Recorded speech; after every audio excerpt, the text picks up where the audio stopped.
Oh, what's up, guys? Mr. Schaefer back with you here. It's time to take a journey with our boy Edward here. Um, we're back to chapter 21 is where we're at. So let's flip back this last chapter. I see Edward, aka Jangles, right?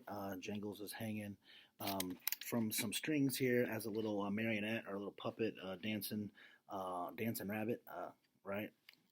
Bryce's little dancing rabbit. Um, Remember, they're in Memphis now. That's Tennessee. For those of you that know Memphis, that's where that's at. And he was performing on the street, right? Dancing, him and little Bryce, trying to make some money.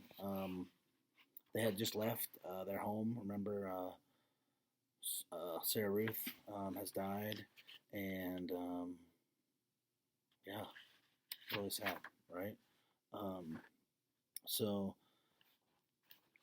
kind of lonely time they're in right now. He's got his harmonica, like he said. They were playing. Playing on the side of the street, right? People were stopping by. Some were watching. Some were saying it was bad. And then the last thing he said, he saw the old lady, right? And he looked at and thought it was Pellegrina looking at him, right? And I think the big thing on 158. I'm sorry, I got to write this down because we got to talk about this. Is talking about love, and he says it's awful, right? It's terrible. Um, so what do you think that means by that? You know what I mean? I think that has some deeper meaning to it. So he hated love at first, then he was in love, and now he's saying he hates love again. So think about what he's going through. Why do you feel that way, or what's up with that? Okay, so let's think about that as we go on. All right. So Neil's Diner. Here we go. Looks like they're about to go eat. Chapter 21. Let's see what's up. The diner was called Neil's. The word was written in big red neon letters that flashed on and off. Inside, it was warm and bright and smelled like fried chicken and toast and coffee. Bryce sat at the counter and put Edward on a stool next to him. He leaned the rabbit's forehead up against the counter so that he would not fall. "What you gonna have, sugar?" the waitress said to Bryce. "Give me some pancakes," said Bryce, "and some eggs, and I want steak, too. I want a big old steak and some toast and some coffee." The waitress leaned forward and pulled at one of Edward's ears, and then pushed him backwards so that he could see his face. "This your rabbit?" she said to Bryce. "Yes'm. He's mine now. He belonged to my sister." Bryce wiped at his nose with the back of his hand. "We're in show business, me and him." "Is that right?" said the waitress. She had a name tag on the front of her dress. "Marlene," it said. She looked at Edward's face, and then she let go of his ear and he fell forward so that his head rested against the counter again. "Go ahead, Marlene," thought Edward. "Push me around. Do with me as you will.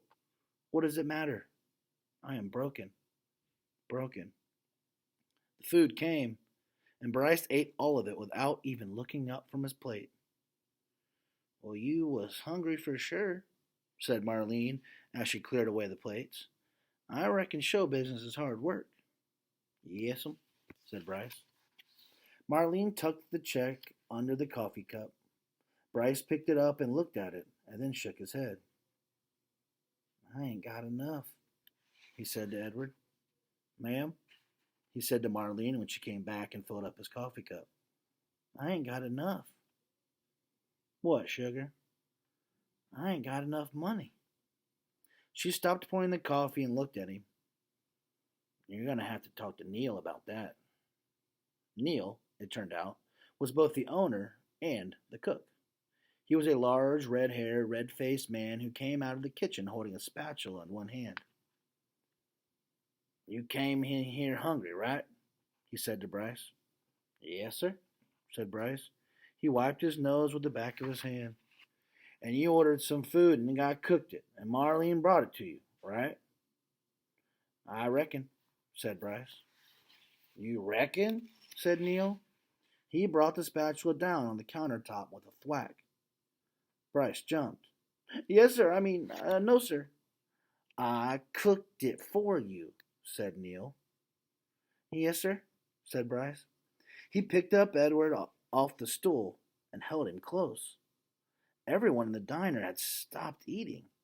They were all staring at the boy and the rabbit and Neil. Only Marlene looked away.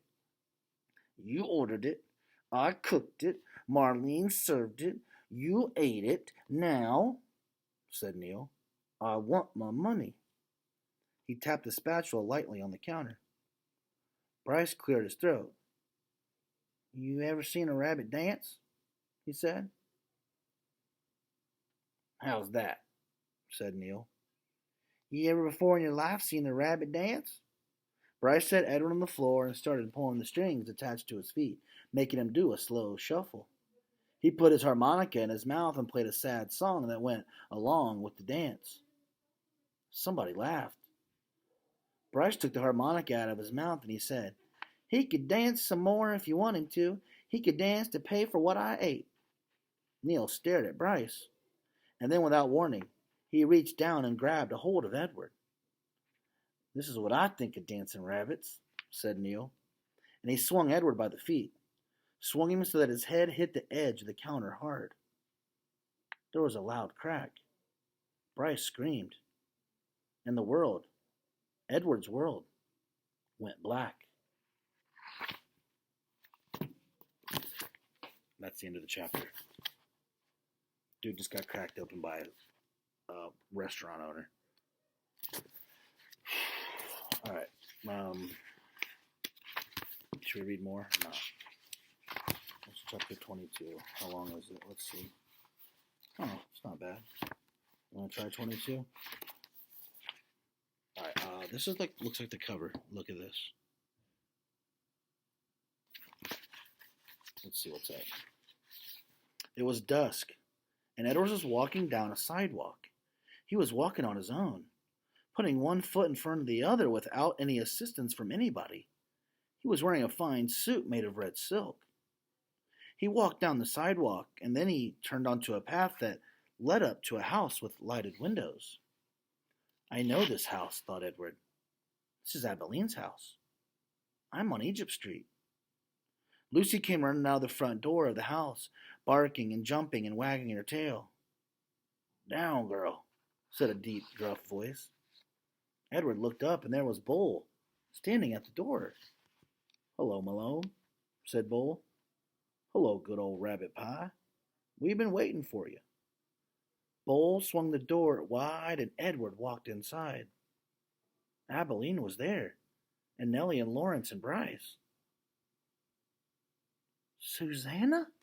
Called Nellie. Jangles? Said Bryce. Edward, said Abilene. She held out her arms to him, but Edward stood still. He looked around the room. You searching for Sarah Ruth? Bryce asked. Edward nodded. You got to go outside if you want to see Sarah Ruth, said Bryce. So they all went outside. Lucy and Bull and Nellie and Lawrence and Bryce and Abilene and Edward. Right there, said Bryce. He pointed up at the stars. Yep, said Lawrence. That is Sarah Ruth constellation. He picked Edward up and put him on his shoulder. You can see it right there. Edward felt a pang of sorrow, deep and sweet and familiar. Why did she have to be so far away? If I only had wings, he thought, I could fly to her. Out of the corner of his eye, the rabbit saw something flutter. Edward looked over his shoulder, and there they were, the most magnificent wings he had ever seen, orange and red and blue and yellow. And they were on his back. They belonged to him. They were his wings. What a wonderful night this was. He was walking on his own. He had an elegant new suit, and now he had wings.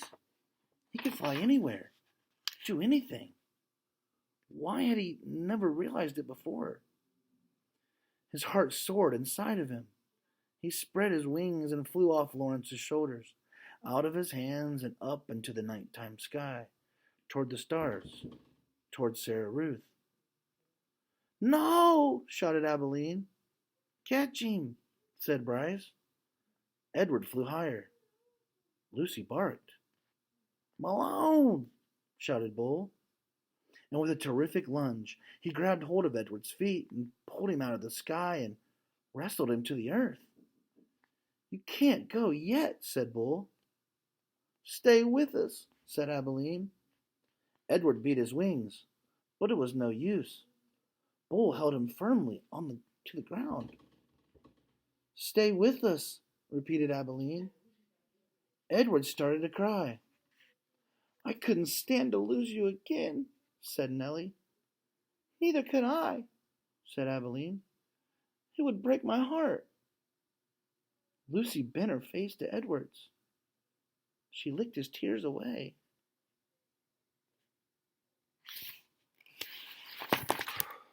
That's it. That's the last part of it. What in the world is happening? I don't know. Is this real? I'm going to let you soak this in, all right? And we'll talk about what in the world is happening next time, all right? So that was chapter 21. We'll pick up there next time and think about what in the world is going on with Edward. What's, I don't know, that chapter was kind of crazy, right? Whew. All right, so that was 21 and 22 there. We'll pick up on 23 next time.